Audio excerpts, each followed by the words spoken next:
opened my eyes to what an incredible field this was and really helped shape, I guess, the trajectory of my life. So thank you. The other thing I'll say is that although Matt and Greg's talks were about Reconstruction, I'm not really going to be talking about Reconstruction today, but instead talking about how you can bring concepts of memory and ideas of shifting narratives, ideally to your students in your classrooms. To that end, I'm going to do three things today. I'm going to give you an overview of my book project and my website. So first, the sort of overall project, then specifically look at the genesis of the website. And then the last thing I'm going to do is I've put together some ideas for ways that you can use this website directly in your teaching. So with that, in the summer of 1963, John Lewis, the recently elected chairman of the Student Nonviolent Coordinating Committee, found himself writing the most important speech of his life. He would be speaking along with other civil rights leaders from the steps of the Lincoln Memorial as part of the March on Washington for Jobs and Freedom. And he wanted his speech to show the students' frustration at the slow pace of change, to show anger. He wanted it to show even militancy. And so he wrote, "The time will come when we will not confine our marching to Washington. We will march through the South, through the heart of Dixie, the way Sherman did. We shall pursue our own scorched earth policy and burn Jim Crow to the ground nonviolently." 99 years after Sherman led his 62,000 men out of Atlanta towards the sea and then up through the Carolinas, leaving devastation in their wake, the power of that image still resonated. And 99 years later, the power of that image still angered, because at the last minute, John Lewis was asked to remove that sentence, along with a couple of others that were seen too inflammatory from his speech. And he did so, and in his autobiography, he talks about, he's literally typing up the changes to his speech in the actual shadow of the Lincoln statue. It's this incredibly powerful image. So, Shermans March. This name conjures up a host of images and references, myths and metaphors for Americans. We think of Rhett Butler and Scarlett O'Hara silhouetted against the flames of Gone with the Wind. We think of lone chimneys standing sentinel and all that remains of the destroyed plantations that Sherman left in his wake. We think of soldiers stealing hams and silver, chickens and jewelry. We think of the phrases "war is hell" and of 40 acres and a mule. We think of the birth of total war. And I argue that Sherman's March is the most symbolically powerful aspect of the Civil War, although I realize how strange that seems to be saying so close to Gettysburg, maybe the only rival. But I'm going to argue today, and you're going to come out of this believing me, that it is Sherman's March. And it's one that I think has really come to dominate our cultural understanding of the war, because it stands for devastation, it stands for destruction, for fire and brimstone. It's about war against civilians. I think in many ways it's a civil war in microcosm. And Sherman's March has been memorialized in fiction and in film. It's been used to explain America's involvement in Vietnam. It's been used as a metaphor for one man's unsuccessful search for romance. It's been used to describe the burned out South Bronx of the 1970s, gerrymandered electoral districts. There was a brief district in Georgia that was literally called the Shermans March District. So, dozens and dozens of historians have written about various aspects of Sherman's March. They've written about the military and the strategic. There have been books about the impact of the war specifically on female civilians, the role that the march played in spreading the news of emancipation. There have been great studies of Sherman's soldiers, and of course, dozens and dozens and dozens of biographies of Sherman himself. So when I set out to do this project, the one thing I knew was I didn't really want to do any of that, and I sort of wanted to do all of it. What I did in the book and in the website is I retold the story of the march by exploring the ways that Americans have themselves retold and remembered and reimagined the march. And although my book has memory in the subtitle, I really have come over the course of working on it to think of this as a book less about memory than about stories and storytelling. And part of that had to do with the way that historians had been writing about memory in the Civil War and thinking about memory in the Civil War, which is often in a sort of debunking way or in a search for the truth kind of way, right? You know, the memory of this event is X, but what really happened there was Y. Right? That you know, there's this debunking aspect to it. I didn't really want to do that. That wasn't really what I was interested in, frankly. I wasn't really interested in whether the stories people told about Sherman's March were literally, factually true or not. I was more interested in why certain stories are told and retold and other stories are not, and how, if you kind of layer the stories together, what do you get? This more kaleidoscopic effect. So, to that end, I looked at Sherman's March from as many perspectives and approaches as possible. I looked at it through the eyes of Southern white civilians, African Americans, Union veterans. I looked at travelers' accounts, starting from 1865, and I think the most recent one I used might have been into the 2000s. I myself retraced about 3/4 of the march over 2 trips. Sherman's frequently cited as being the architect of total war and condemned sometimes as a war criminal. I discuss how that image was shaped and changed over time. And then finally, I look at Sherman's March in popular culture. Fiction, in film, obviously Gone with the Wind looms pretty large. But I also look at it in poetry, both 19th century and contemporary poetry, in photography, in art, and in music. So this incredibly broad net of cultural sources. So,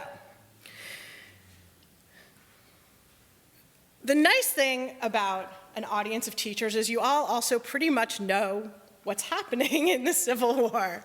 But just to give you a quick refresher, it's the fall of 1864. You have Lee up around Petersburg, Lee and Grant up around Petersburg. Sherman has just taken control of Atlanta. He took control of Atlanta on September 2nd. And pretty soon after he occupied Atlanta, Sherman decided to evacuate the city's civilian population. He wanted Atlanta to be a purely military base. He didn't want to have to deal with feeding or protecting civilians. He also, frankly, doesn't want to have to guard his men against spies or guerrillas in any way. And he doesn't want to have to leave any soldiers behind to hold the city. And this is the occasion, actually, when he was criticized for this by the mayor of Atlanta. He wrote back quite simply, "War is cruelty, and you cannot refine it," which gives you a good sense of where Sherman's coming from. And as a result, this is an image showing people piling up their household goods and getting out of Atlanta either by rail or on foot. It's about 1,600 whites and several thousand African Americans. Sherman's next plan was to march across Georgia, 285 miles to Savannah, to make Georgia, quote, howl. That is, to live off the land and destroy everything that could possibly aid the Confederacy. I use this image partly because I both like it and dislike it. What I like about it is it gives you the whole swath of Sherman's March, the 2 parts, right? The first part that goes to Savannah, and then the second part in 1865 that goes up through the Carolinas. What I don't like about it is I think it conveys the single biggest myth about Sherman's March, which is that Sherman and his army cut this 50-mile wide, like, lawnmower stripe across Georgia, where they knocked out and wiped out everything in their path. That is not actually the case. The analogy that I like to use is rather than the lawnmower stripe, it's more like a row of stitches. So they're in places and they're out of places, but it's 50 miles from the edge of one column. There are 4 columns marching. So it's 50 miles from the edge of one column to the furthest edge of the other column. So imagine this and then sort of don't imagine this at the same time. When Sherman is finally able to get permission to move out of Atlanta and do the march, he orders the burning of everything of military value in the city. Flames destroy the business district and about a third of the city. Arguably, and Atlantans would agree, I think, the best thing that ever happens to Atlanta. It's not for nothing that in the 1880s they adopt the phoenix on their city seal. So, Sherman's Army was made up of about 62,000 men. It's 218 regiments. There were 52 from Sherman's home state of Ohio. As I said, they moved in these 4 parallel columns with cavalry weaving back and forth. They don't face a lot of opposition, particularly in the Georgia phase. There is some Confederate cavalry under Joseph Wheeler, and they do at times face some companies of Georgia State Militia. So they get into skirmishes, but one of the other things that makes Sherman's March, I think, unusual is that there are very few pitched battles, actual battles, along the march. And Sherman himself at one point said it was merely a change of base, this early phase. I'm glad that Greg mentioned the Lieber Code to you, because Sherman is very well aware of the Lieber Code. He knows the rules. And before setting out, he did try to set some ground rules in his Special Field Order number 120. This is just an excerpt from it. Later on, actually, I have a link to the whole thing. But what he did was he ordered his army, his men, to forage liberally on the country and to destroy mills, houses, cotton gins, etc. But there are limits. These foraging parties are supposed to be regularized. They're supposed to be under the control of officers. They're not supposed to enter private homes, so that this distinction is drawn between outbuildings and homes. And if the army is left unmolested, then property is supposed to also be left alone. Significantly, Sherman also ordered that when seizing livestock, he said the men should discriminate between the rich, who are usually hostile, and the poor and industrious, usually neutral or friendly, which I think injects this really interesting class dimension into Sherman's thinkings. As for African Americans, Sherman was willing to permit commanders to put able-bodied men who could be of service into a pioneer corps, that is, to do heavy work for the army. But he did not want to have to take care of women and children and old people. So this becomes a big issue over the course of the march. Most of these rules are honored more in the breach than in reality, but I do think that the existence of these rules gives Sherman, and to some extent even his men, a degree of cover and a degree of elasticity. And there's a flexibility in the way that they treat the people who they come across. Some people tell stories of being rather well treated, other people, of course, do not. But there's this kind of ebb and flow in how Sherman's men treated civilians. So they move out of Atlanta. Oops, I'm a little early there. They move out of Atlanta on November 15th. Sherman initially traveled with the left wing of his army. On November 21st, they fought one of the few true battles of the campaign at Griswoldville, Georgia, where when the smoke clears from the battlefield, Sherman soldiers are horrified to realize that they've been fighting old men and young teenage boys, which is really all Georgia has left.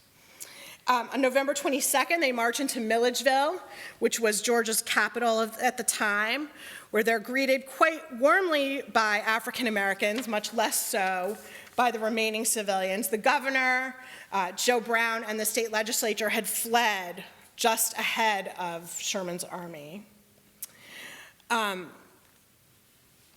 The relationship between slaves and Sherman's men is pretty complicated, and it's something that I delve into pretty deeply in the project. On the one hand, they're greeted as liberators. They're arguably the greatest army of emancipation, but they're not an army of abolitionists, let's put it that way. And so African Americans are clearly mistreated by Sherman's men. Their slave cabins are ransacked. Food is taken from African Americans as well as from whites. About 25,000 newly freed blacks decide to follow Sherman's army across Georgia. 25,000 by the time they get to Savannah, that is. Many of them die along the way, particularly in one incident at a place called Ebenezer Creek, where Sherman's subordinate commander, a guy named Jefferson Davis, no relation, ordered pontoon bridges pulled up immediately after the soldiers crossed, leaving thousands of African Americans pinned between a swamp, a cypress swamp, and Confederate cavalry coming after them. And so many of them plunge into the waters to try to swim across. They drown. It's a huge atrocity, and it's this atrocity at Ebenezer Creek that leads to Stanton coming down to Savannah, that leads to Sherman having the meeting with the 20 African American ministers, where he comes up with, as Keisha's earlier question, where he comes up with the Sherman Reserve, which part of the reason that he's so able to, a few months later, not mention the end of slavery in his peace negotiations is simply because what Sherman is trying to do as he comes up with the Sherman Reserve is he's so mad at Stanton, he wants to come up with a proposal that's so outrageous that Stanton will have to reject it and be the bad guy. And instead, Stanton says, that's a great idea. Let's do that. And also, it solves Sherman's big problem because he's going to resettle these African-American refugees on that land and not have them following his army. But the way that you know Sherman doesn't really care about it is several months later, when the land that was going to be reserved for African-Americans is in fact given back to the white landowners by Andrew Johnson, Sherman doesn't say a word. You know, it was purely a sort of momentary expedient. So, that was a long segue. How much devastation did Sherman's March generate? He estimates about $100 million worth of devastation in Georgia. He never really comes up with a figure for South Carolina and North Carolina. I'd put it probably at about the same amount. One soldier described it this way. He said, "We had a gay old campaign, destroyed all we could not eat, stole their Negroes, burned their cotton and gins, spilled their sorghum, burned and twisted their railroads, and raised hell generally." You have stories of men boiling coffee over fires built of Confederate money. You have something that we may get to in more depth in a little bit. In Milledgeville, soldiers actually have a mock legislative session where they bring Georgia back into the Union. Then they ransacked the state library. They stole food from people, they stole clothing, they stole valuables.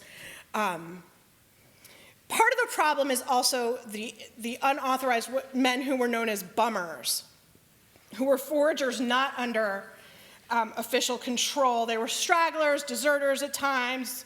But the thing about the bummers is what starts out as an epithet directed at a small group of people, certainly, if not by the end of the march, certainly in the memory of the march, comes to be taken on as this badge of pride. We are Sherman's bummers. There are songs praising them. So they too become this kind of complicated figure. Okay. This image actually comes from the House Divided website. My little plug. And it's one of my favorite because Sherman arrives outside of Savannah on December 10th.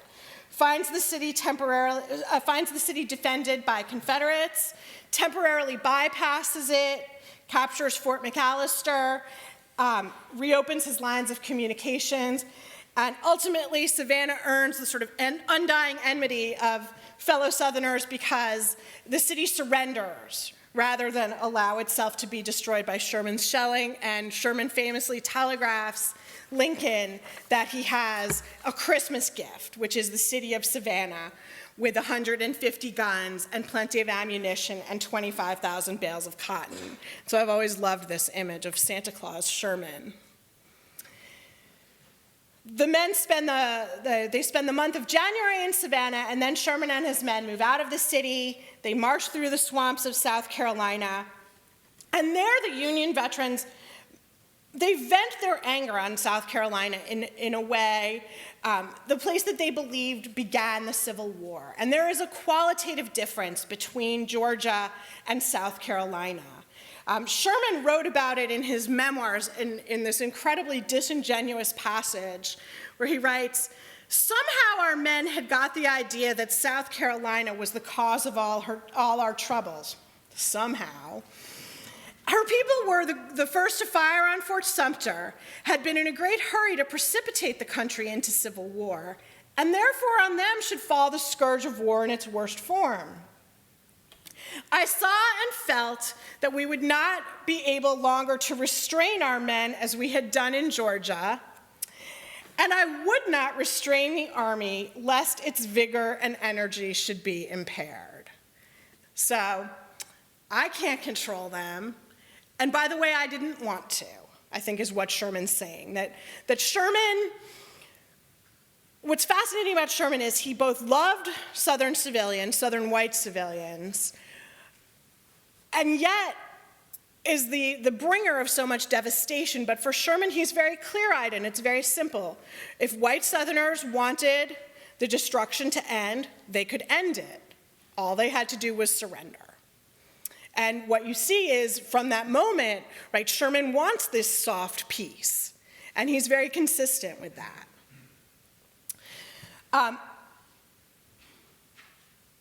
Most of the damage in Georgia seems to have really been confined to barns and gin houses and smokehouses, to outbuildings. Not that many homes are actually destroyed in Georgia. Many more private homes were destroyed in South Carolina, and soldiers would write in their diaries and write home about this sort of amped up level of destruction. They arrive in the state capital of Columbia on February 16th, 1865. Sherman, that's just more destruction. This is Columbia burning. Sherman and his men have long been charged with burning the city. There's also a pretty good amount of evidence to indicate that the fire was actually started by retreating Confederates who burned the cotton, torched the cotton. My analysis is that everybody burned Columbia. They all did. The retreating Confederates torched the cotton. Union troops are pretty out of control and are certainly not doing their hardest, doing their best to end these fires. Let's put it there.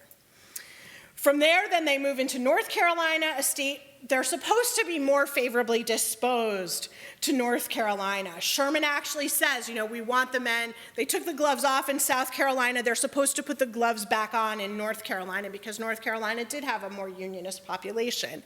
They're not entirely successful in doing that. I think it's very hard to kind of put the genie back in the bottle.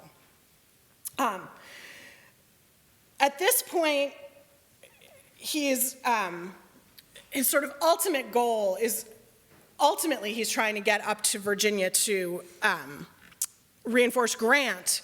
But before that, now he's being faced by Joe Johnston's army. There's two real battles in North Carolina, the Battle of Aversboro and then the Battle of Bentonville. And they slow Sherman down, but Johnston's army just can't really stop this inexorable progress of the march. And so finally, on April 13th, Sherman's men stride into Raleigh. If you've been keeping track, that is their third state capital. And on April 17th, as Greg talked about, they begin their negotiations at the Bennett farmhouse, negotiations that, because of the whole kerfuffle over Sherman's terms, are not finalized until April 26th, at which point Sherman and Johnston signed terms like were signed at Appomattox. And then, for all intents and purposes, the march is over. What they do actually go up and participate in the Grand Review. They're the second day of the Grand Review, and they actually literally had marching with them down Pennsylvania Avenue, captured livestock. They had some free African Americans following behind them, trying to convey the whole kind of ethos of the march. So, with that, what I want to do now is actually shift over, let's see if I can do this adeptly, and I want to do that, right? Click to exit. How do I get to the? Just minimize that, close it.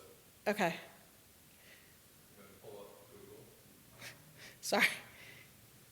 There we go.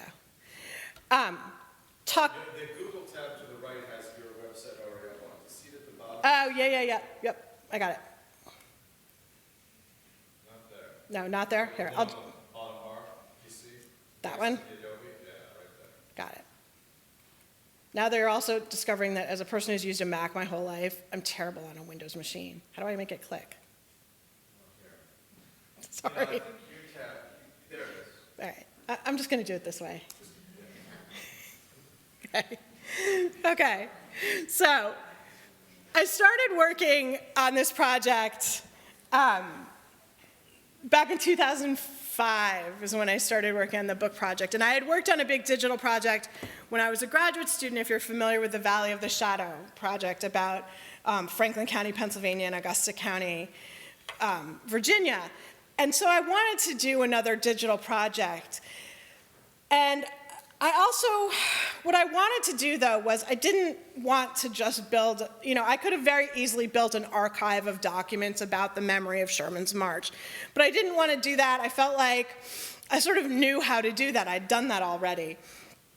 And so what I really wanted to try to do was experiment with how do we use digital media and digital history to actually make an argument, to have a kind of historiographical content to it.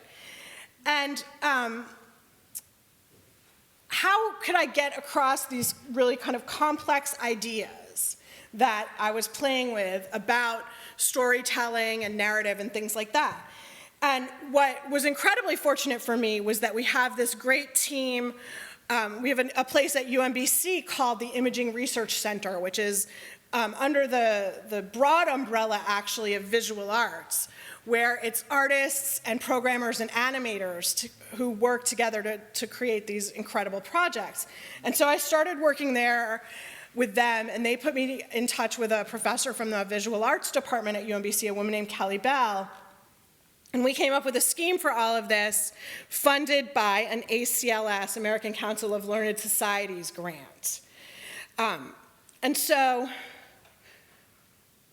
what we did was we thought about the march in terms of maps as the sort of guiding visual metaphor for Shermans March. But of course, right, anyone can make one map. I wanted to have multiple maps to talk about the different kinds of narratives. So that is what we did. There's 5 maps. This is where I'm terrible. How do I make that go away? Okay, no. There's 5 maps. One is, what we call the Sherman map or the fact map, which is an 1865 map showing the march. By the way, the book covers all of Sherman's March up through the Grand Review. The website, because otherwise it just would have become too unwieldy, is just the Georgia piece. The next one we have is what we call our civilians map, which talks about the march from the perspective of women, African Americans, Southern civilians. And you can see the visual style is very, very different, but you can also see that those lines, which are stylized representations of where the right wing and the left wing were at any given time, stay the same. And then down at the bottom, we have this time slider where you can see where you are any day. So you can click to your time. The lines will move. You can also zoom in and out. Our next map is about tourism and travel, and as I hope you noticed, you stay at the same point and the same level of zoom wherever you are. This one is more about travel accounts and tourism. We took this one, it's a combination of a centennial map of Georgia, then with kind of Google Maps overlay. My favorite one comes from, if you're familiar with the book, The Eye of the Storm and the Diaries of Robert Knox Sneeden. Sneeden was a Union soldier who kept diaries during the war, and then sometimes I think during the war and then after the war did these incredibly beautiful watercolor illustrations of them. Sneeden was not on Sherman's March. In fact, during the early parts of the march, he's actually in a prison camp right outside of Millen and then quickly evacuated. But we had this map that Sneeden drew of the march. The problem was that we couldn't make it line up with the other maps, so what Kelly did was she redrew it, but in the sort of a la Sneeden, complete with his misspellings and things like that. And then finally we have this fictional map which talks about how the march has been portrayed in music and literature and fiction. Tara Plantation, for example, is on this. So each map has these different points. Most of the, well, not all the points are filled. A lot of the points are, not all of them. Some of them just have a quick, like Turnwald. That's right, we never finished that one, sorry. But a lot of them, about 15 of them actually have short films, and the best way to figure out which ones have it is to go to our credits. So Kelly and I did a bunch of these films together. That is, I wrote the scripts and Kelly did the animation. And then we actually had students. Kelly taught a class for senior visual arts majors, and we had 8 or so students each do a film for us, which was incredibly interesting. I gave them the raw materials. They wrote their own scripts. You know, we went back and forth. And then what we did as a special presentation for them was we had a cabinet of curiosities. And what we did was we got 8 objects, one for each film, put an RFID tag on the objects, and put them in a cabinet, and then had a little box and a monitor. And so, you know, you pick up I think one of them had a spoon, right? You put the spoon on the box, and the corresponding film would play. It was really pretty cool how it worked out. What? Yeah, no, it was super cool how it worked out. Do you want to show us short clips? Yeah, that's what I'm going to do in a minute, actually, is show you a couple of the clips from it. I will say that it was we started this in about 2008, 2009, and it definitely went through a bunch of false steps. At first, it was programmed entirely in Flash. We didn't know that that wasn't going to work out. But what we did a few years ago was it was reprogrammed entirely in HTML5 with a WordPress, actually, interface, which was great because when it was programmed in Flash, I couldn't go in and change anything or move anything around, but now that it's in HTML, I can, and I can add to it. And so what I did actually, there's no link to it on the page, but if you go to, oh, right, that's not backspace. Shermansmarch.org / let's see if this is gonna work for me, /house divided, oh, did I mess this up? I did, didn't I? Nobody's worse at typing in front of a group than a digital historian, let me tell you. I also can't spell. Gosh, Butterfingers. Divided. Did that work? Ah, sweet, it worked. Okay. So these are what I put together, which is a few different ways to think about using this site, because what we have is there's also a blog that I did for the 150th anniversary. Originally, I was going to do all of Shermans March day by day, but Shermans March is actually 6 months long.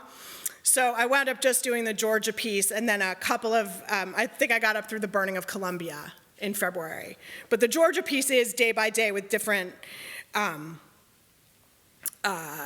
accounts, all primary source accounts. So what I did was I thought about, okay, what are 3 big themes, 3 big ways to teach about Shermans March and to use mapping memory in order to do it? And the 3 that I first came up with is Sherman and the Laws of War. The next is Sherman and African Americans. And then the last one is different perspectives on Sherman in Milledgeville, Georgia.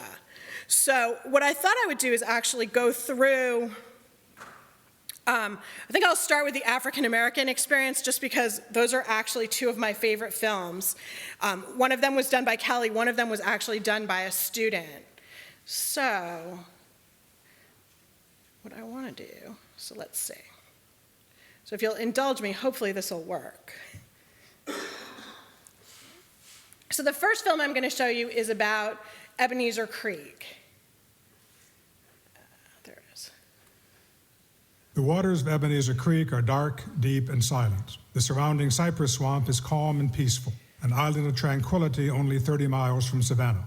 Visitors today, out for a day of fishing, would never imagine that this was the site of an atrocity. Sherman has been hailed as the savior of African Americans and his marchers as an army of liberation, bringing emancipation with them on their route through Georgia. The soldiers, and Sherman himself, did not always embrace that role. Slave cabins were pillaged as often as plantation houses, African Americans terrorized, along with Southern whites.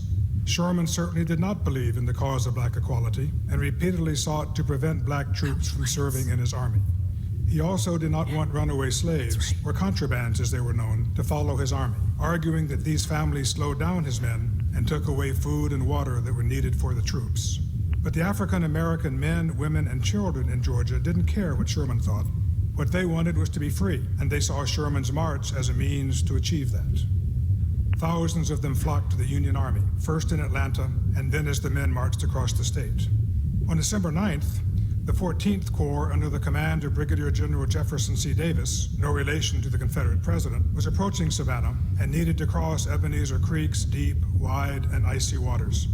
The Union troops swiftly set up pontoon bridges and crossed, mindful that Confederate raiders were close behind. The contrabands, who were afraid of being captured by the Confederate troops, were told to wait to cross until all the soldiers and wagons were over. But after the soldiers had crossed, they pulled up and dismantled the bridges, leaving the African Americans stranded, trapped between the frigid water and the Confederates firing upon them. Colonel Charles D. Kerr of the 126th Illinois Cavalry witnessed the event and wrote of the horror that ensued. With cries of anguish and despair, men, women, and children rushed by the hundreds into the turbid stream, and many were drowned before our eyes. From what we learned afterwards of those who remained upon the land, their fate at the hand of Wheeler's troopers was scarcely to be preferred. Even as a soldier loyal to the Union, Kerr was unwilling to excuse what he witnessed. He wrote, "It is claimed that this was done because rations were becoming scarce. In short, that it was a military necessity. There was no necessity about it. Not only the dictates of humanity, but the call of duty as well, demanded that we should afford these helpless creatures the protection within our power. It was unjustifiable and perfidious." Kerr's anger was not matched by Sherman, however. While men throughout the ranks expressed outrage, Sherman defended Davis's actions as unavoidable and militarily necessary. The judgments of history have sided with Kerr's shame and outrage. Ebenezer Creek is the March's moral nadir. Whatever ills Sherman's bummers visited upon white Southerners could at least be justified on the ground that they were supporting the Confederacy. To abandon scores of African Americans to the choice between captivity or drowning was the height of cruelty and has come to symbolize the myriad ills visited upon blacks by the Union armies. So I would say a couple of things. First of all, for those of you who are UMBC graduate students, that's John Jeffries doing the narration. Because no fool I thought, wouldn't it be a great idea to have the dean really invested in my project? The other thing is that is actually Ebenezer Creek, the water. And in a sort of crazy story, Kelly and I were there in 2009 and we were filming, and the historical marker for Ebenezer Creek is at a boat ramp. It's about 45 minutes outside of Savannah. And so Kelly's filming and she has this huge HD camera worth like $40,000, and I'm just sort of wandering around, and this guy who's there fishing with his son starts talking to us, and I, historian, blah, blah, Ebenezer Creek, blah, blah, and he says, "Oh, well, this isn't where it really happened." I said, "Oh." He said, No, it was further deep in the swamp." He said, "I tell you what, I'm gonna go home, I'm gonna get my boat, I'm gonna take you out in the swamp."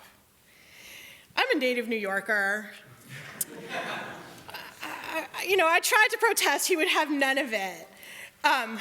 Apparently after he left, I said to Kelly, "I think we can take him if there's two of us." But I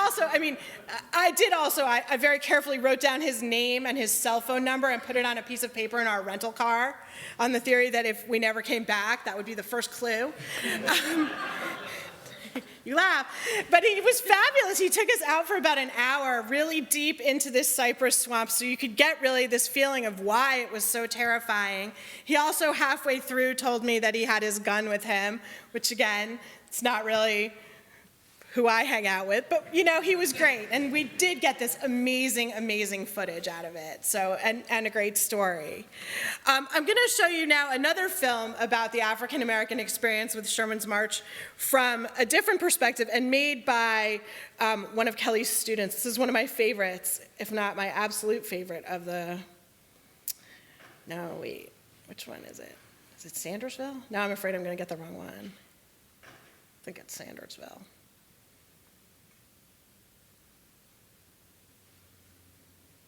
I saw all of Wheeler's Confederate Calvary. Sherman came through first. He came and stayed all night. Thousands and thousands of soldiers passed through during the night. Cooper Cuck was with them. He was a fellow that used to peddle around in that country before the war. He went through the South and learned everything. Then he joined up with the Yankees. He came there. Nobody saw him that night. He knew everybody knew him. He went and hid under something somewhere. He was under the hill at daybreak, but nobody saw him. When the last of the soldiers was going out in the morning, one fellow lagged behind and rounded a corner. Then he galloped a little ways and motioned with his arms. Cooper Cuck came out from under the hill, and he and Cooper Cuck both came back and stole everything that they could lay their hands on. All the gold and silver that was in the house, and everything they could carry. Wheeler's cavalry was about 3 days behind Sherman. They caught up with Sherman, but it would have been better if they hadn't, 'cause he whipped them and drove them back and went right on. They didn't have much fighting in my country. They had a little scrimmage once. 36 men were all that were involved. One of the Yankees got lost from his company. He came back and inquired the way to Louisville. The old boss pointed the way with his left hand, and while the fellow was looking that way, he drug him off his horse and cut his throat and took his gun and killed him. Sherman's men stayed one night and left. I mean, his officers stayed. We had to feed them. They didn't pay anything for what they were fed. The other men cooked and ate their own grub. They took every horse and mule we had. I was sitting by my old missus. She said, "Please don't let them take our horses." The fellow she was talking to never looked around. He just said, "Every damn horse goes." The Yankees took my Uncle Ben with them when they left. He didn't stay but a couple of days. They got into a fight. He gave Uncle Ben 5 horses, 5 sacks of silverware, and 5 saddles. The goods were taken in the fight. Uncle Ben bought it back with him. The boss took all that silver away from him. Uncle Ben didn't know what to do with it. When Wheeler's cavalry came through, they didn't take anything. Nothing but what they ate. So this comes from a WPA slave narrative of a man named Claiborne Moss. And I feel like I could watch this film, I could read that narrative again and again, and I feel like it so amazingly encompasses all of the emotional complexity of the march and all of the human drama inherent in having this cast of characters, right? So you have the enslaved people on this plantation, their master, you have this guy who had been a peddler who had now sort of nominally joined up with the Union Army, that's the Cooper Cuck figure, who comes back and steals from them. You have the master supposedly slitting the throat of a Union soldier. And then you have this whole issue where, with Uncle Ben, who, does he go willingly with the Union Army? Does he not? He's with them, they give him all this plunder stolen from one southern plantation, he brings it back and his master takes it from him. And I find the sort of, the human drama of all of that just amazing and fascinating to me. So that I think it's a good way in. The other things you can use would be, then these are the Juliet Point on the civilian map, I think has just an image and a description, I think also out of a WPA narrative. And then these are in the day-to-day blog. So actually, the January 12th from Savannah, Georgia is part of, it's not the full transcript of Sherman's meeting with the African American ministers, but it's a piece of it where they talk about wanting to have their own land. And then another piece of it, this is the announcement that sets off the Sherman Reserve. So that's sort of one way in. Let me check my time. We can do, if you guys have some questions now, I'm happy to take some questions. We can look at some other films, but whatever works for you. I guess we've got a question. Hi, Craig Merrill from Sparta, New Jersey. What was Sherman's view, his personal views on slavery? Was he a unionist? Did he believe in slavery, against slavery? I don't really know that, and I just wanted to ask you that question. No, it's a great question. Sherman's personal views on slavery is, I think he's a unionist, which is to say, I think, he doesn't really think or talk that much about slavery, truth be told. He certainly, I think, is fine with emancipation. There's an element, certainly in his memoirs, where you can see that he enjoys the role of emancipator and having people sort of come up and shower him with praise. But he certainly is no believer in black equality. So I think he was happy to see the end of slavery, but he was no believer in black equality. He certainly never did anything in his post-Civil War career to support the cause of racial equality. And the thing about Sherman loved the South. He had been stationed in the South as a young man in Charleston and in Augusta. When the war breaks out, he's actually in this sort of last-ditch career effort as the head of the Louisiana Military Academy, which becomes LSU. So he really likes white Southerners. And I don't want to say it sort of troubles him to make war on them, but he's happy to make peace with them. Let's put it that way. And certainly if you follow the trajectory of Sherman's post-Civil War career, when he's out west being the architect of the annihilation of Native Americans, you see that this is not a person who really feels bad about those sorts of things. Maybe we'll put it that way.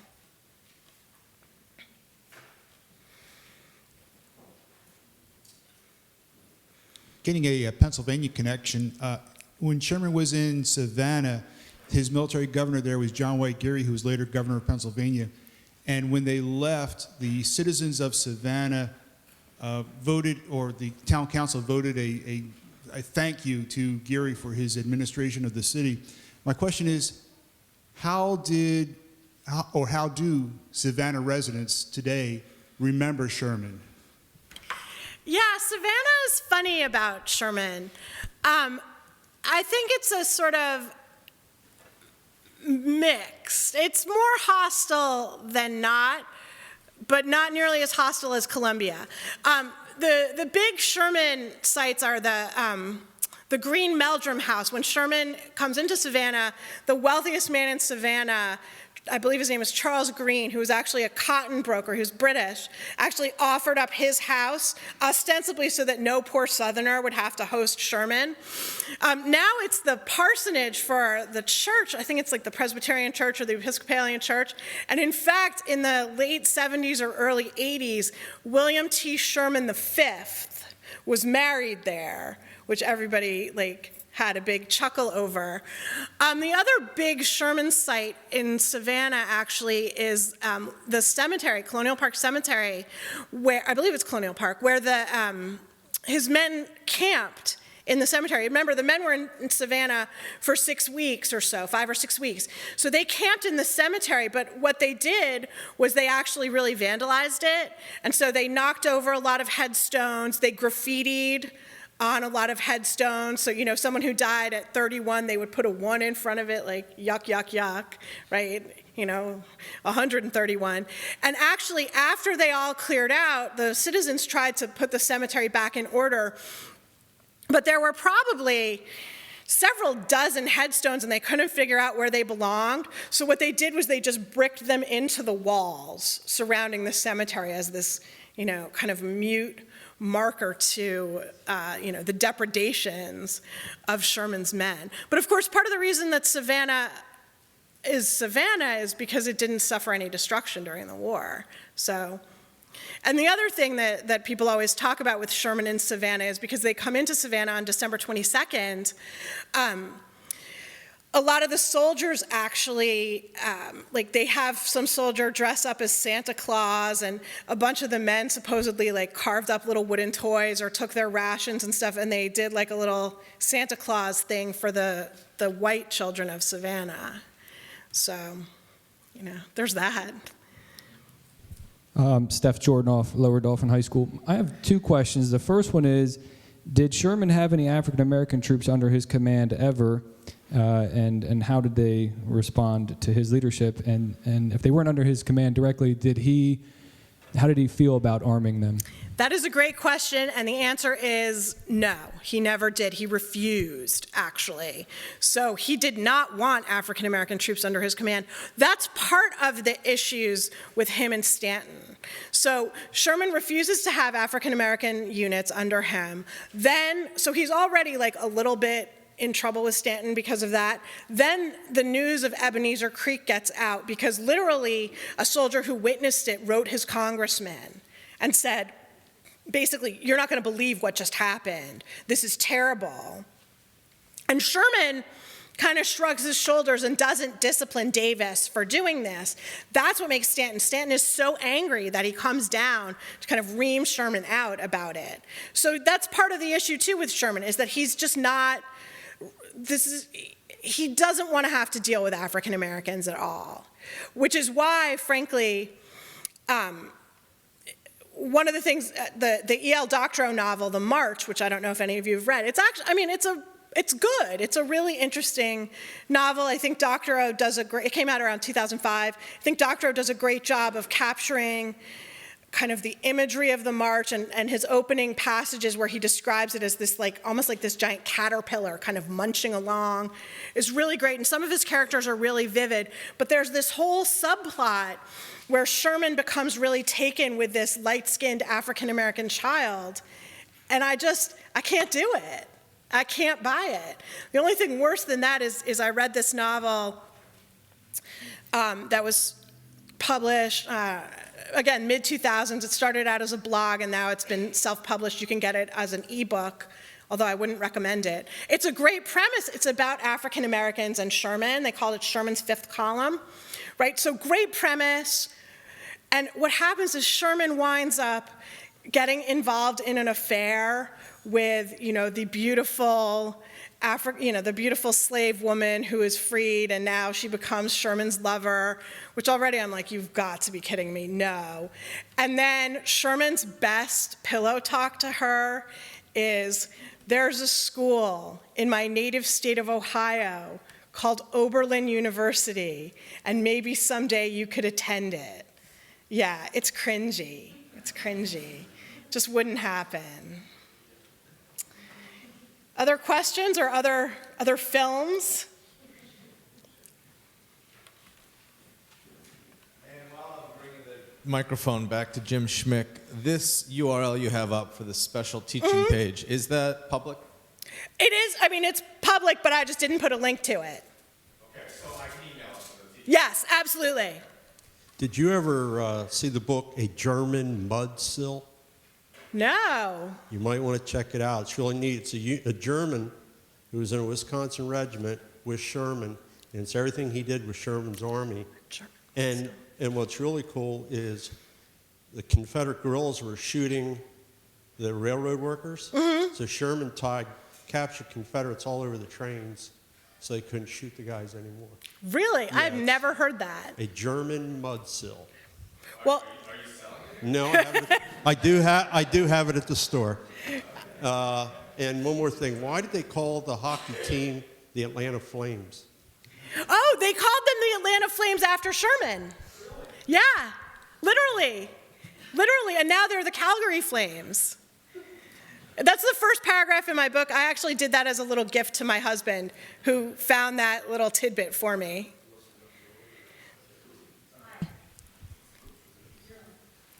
Could you say something about Sherman and his, I don't want to say relationship with Andersonville, but, something of that situation? Yeah, so Sherman and Andersonville, a lot of people thought Sherman would go to Andersonville and empty it out, and he doesn't. And he doesn't do it he's well aware of it, and his men in particular are well aware of it. Andersonville, I don't even think it's on this map. It's a little further south. His men are well aware of it too, and one of the things that his men do is when they're on plantations, if they see dogs, they kill the dogs, because the dogs were used not just to track runaway slaves, but they knew that dogs had been used to track runaway Union prisoners also. What they do, however, is that actually just outside of Millen, Georgia, it's actually really pretty interesting. So here's Millen, and here's Camp Lawton. So in fact, in the summer of 1864, the Confederacy builds a new prison camp.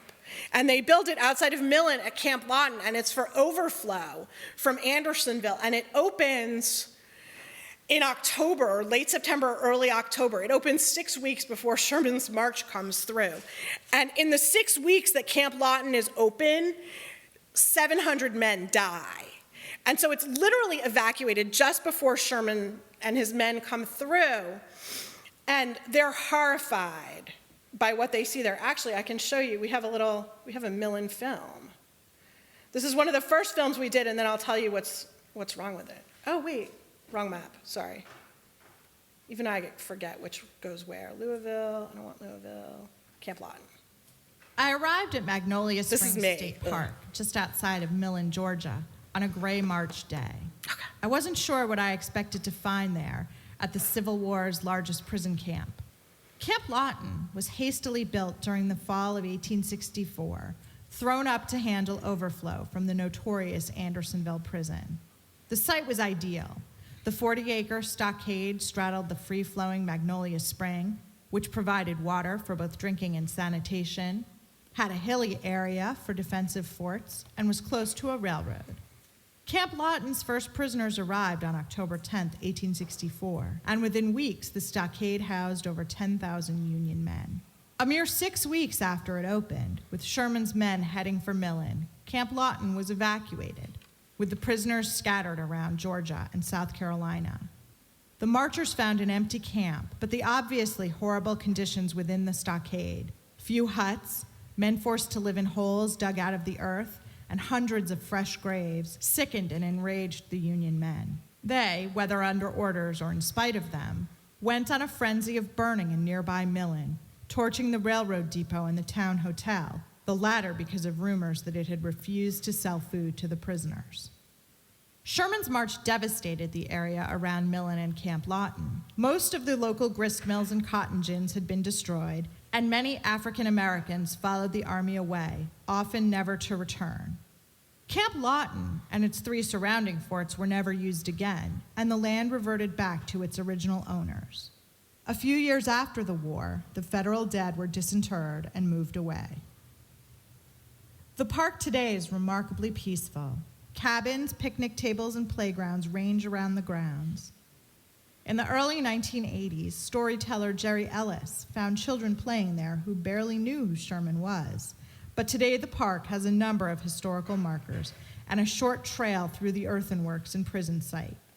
There's a small museum with a few pictures and the old Sherman at Millen roadside marker.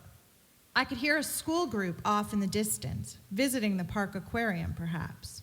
But no one else disturbed my trek through the sandy soil, pine trees, and Spanish moss. No traces of the stockade or prisoners remain, but the earthen walls of the fort survive. The spring itself is beautiful, crowded with lush plants. I saw a white egret, elegant and graceful. It's hard to believe that a place so quiet could have been the scene of so much suffering and the inspiration for such anger. And yet, its very stillness seems right.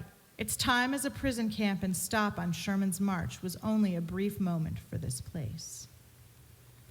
So what's really interesting is this film was made in 2010. I had visited it in 2008.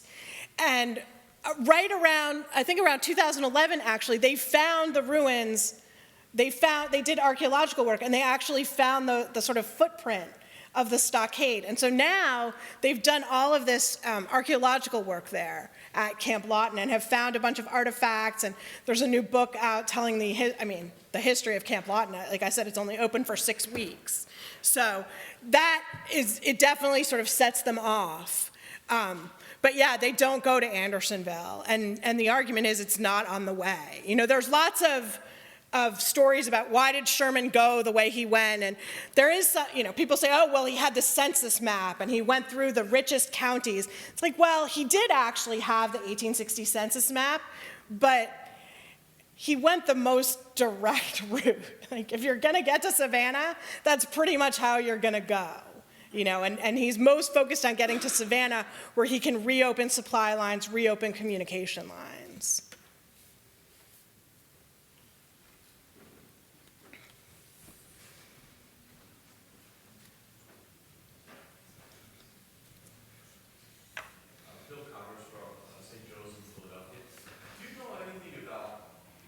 General Sherman's relationship and contact with his brother while all this is going on? Yeah, his brother is obviously quite well known. His brother was a senator. The Sherman Antitrust Act is his brother. I don't know a ton about it. I do know, Sherman had a rough childhood. His parents die when he's relatively young. He and his siblings are farmed out to different foster families. John Sherman was one of the siblings with whom he remained the closest. So I know they're in contact back and forth during the war. I don't think it's terribly close contact. But I do know that they did have, that's probably the sibling with whom he had the closest bond.